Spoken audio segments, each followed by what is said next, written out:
This Redmi Note 10s does not turn on. It shows no signs of life. But the fault is right here, and it's the type of failure that can go completely unnoticed, even by some repair shops. Hello everyone, I'm Leonardo, and today in our laboratory, we have a Redmi device that won't power on. We're talking about the Redmi Note 10s. And what you're about to see in this video is exactly the kind of failure that can easily go undetected.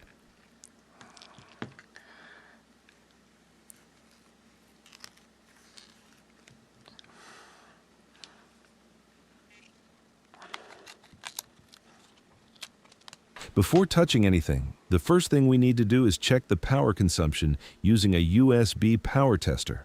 This tool allows us to measure voltage, current, power, fast charging, and other important charging protocols. And this is where the first warning sign appears. The current consumption is 0 amps. This means the device is not responding. We have a real problem. If you're new to the world of phone repair, I recommend following this channel. Over the coming months, you'll learn real techniques, professional diagnostics, and most importantly, how to turn this knowledge into income. Now let's open the device. We use a plastic pick to remove the back cover. If the adhesive resists, simply apply around 70 degrees Celsius using a heat gun, and the adhesive will soften easily. Once inside, the first thing we need to look at are these official factory stickers placed over certain screws.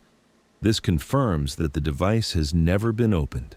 And this is excellent news, because when a device hasn't been previously handled, the diagnosis is much clearer and more reliable.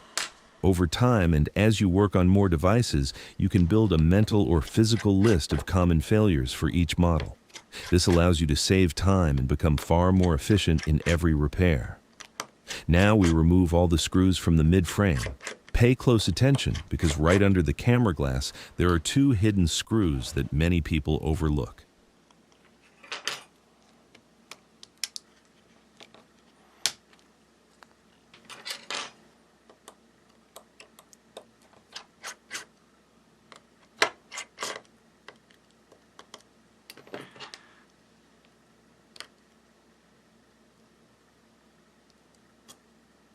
Don't forget to remove the SIM tray before removing the frame.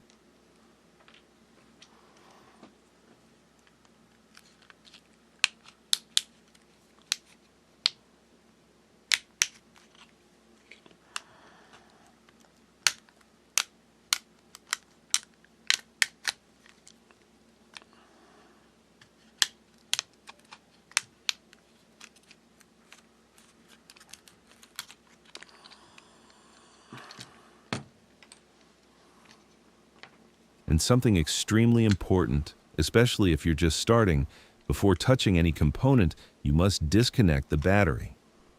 I repeat this in every video because it's critical. This prevents short circuits on the motherboard, and if you don't have an anti-static wrist strap, you can touch a nearby metal surface to discharge static electricity from your body. Now let's focus on the actual diagnosis. I suspect the problem is related to this flex cable. Just yesterday we had a Samsung with a very similar issue after an impact. Let's move to the microscope for proper analysis. Look closely.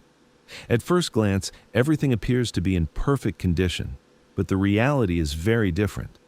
When you've repaired hundreds of devices, your eye starts to detect small details that were previously invisible.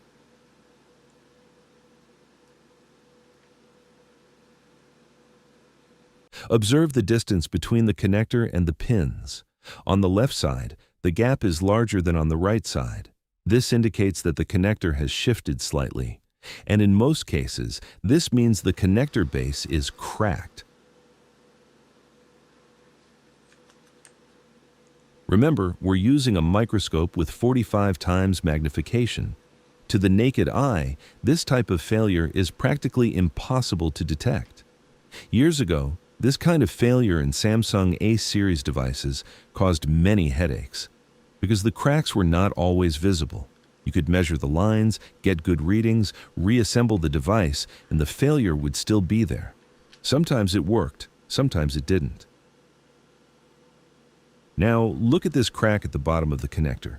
This is the real problem.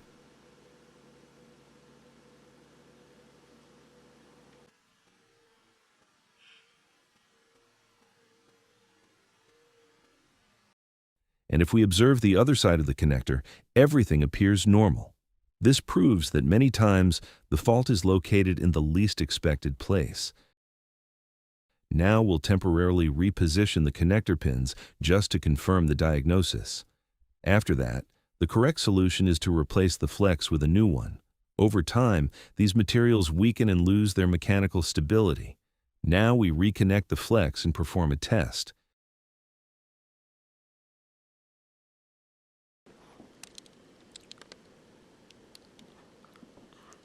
And here's the result. The device is charging again.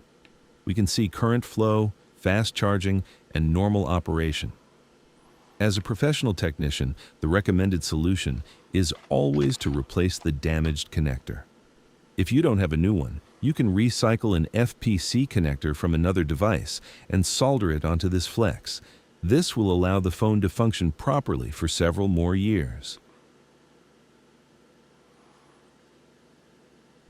Today, thanks to modern tools and diagnostic equipment, these failures can be identified and repaired much faster. 10 years ago, finding a replacement flex could take hours of searching. This is exactly the type of failure that allows beginners in the repair industry to generate income, invest in better tools, and continue advancing in this field.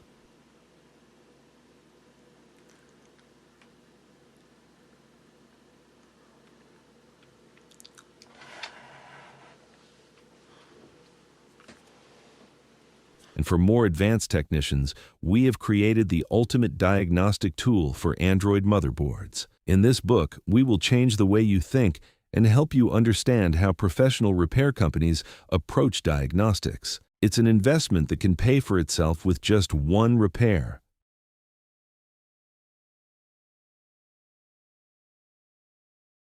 This was today's video. I hope you learned something new. I'm Leonardo, and I'll see you in the next one. Thanks for watching.